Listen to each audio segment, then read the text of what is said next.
the Holy Spirit will abide with you forever.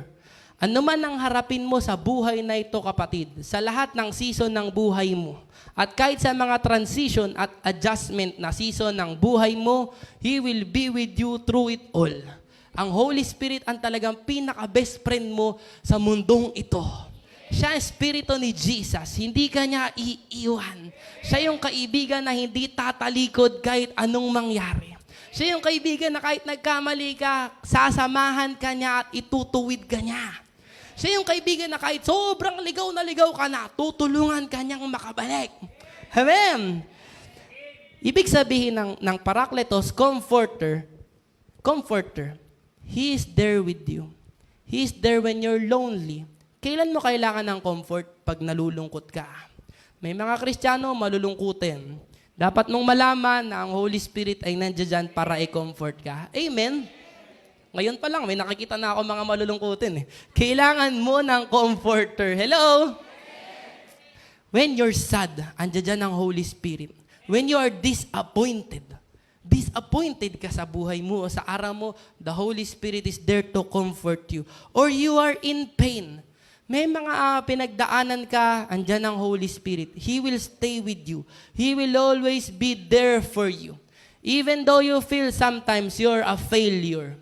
Or life is so unfair. You feel it sometimes. But the Holy Spirit will comfort you like no other.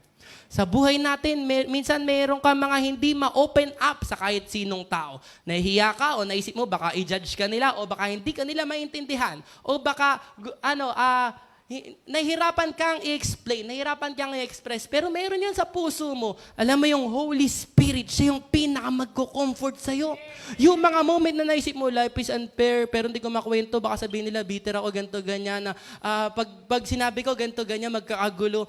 Pero alam mo, magpakumbaba ka lang sa Diyos at i-comfort ka ng Holy Spirit. He comforts like no other. Maraming tao naghahanap ng encourage me. Please naman, encourage niyo ako. Kaya nagpo-post sa Facebook na wala nagmamahal sa akin, nakakalungkot ang buhay, o plus one, happy birthday to me ha, o tumatanggap ako ng mga regalo, etc., Gcash, ganito, ganyan. Hindi tayo galit sa mga tao ganon. Pero alam mo kapatid, ang pinaka makaka-encourage sa'yo, makaka-comfort sa'yo, Holy Spirit.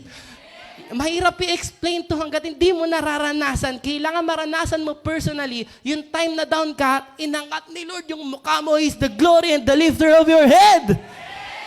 Sinong naranasan na i-comfort ng Holy Spirit? Wow! Yung iba, I pray, Lord, maranasan po nila kayo, Lord, na kayo ay comforter. Hindi po kayo malupit, hindi po kayo galit, Panginoon. At mahal na mahal niyo po kami. Amen? Alam mo, kung yung mga doktor, tinatawag silang doktor kasi magaling sila sa pagdodoktor. Yung mga engineer, tinatawag silang engineer, ganyan. Magaling sila sa engineering. Yung Holy Spirit ay tinawag na comforter. Ibig sabihin, doon siya magaling. Doon siya magaling.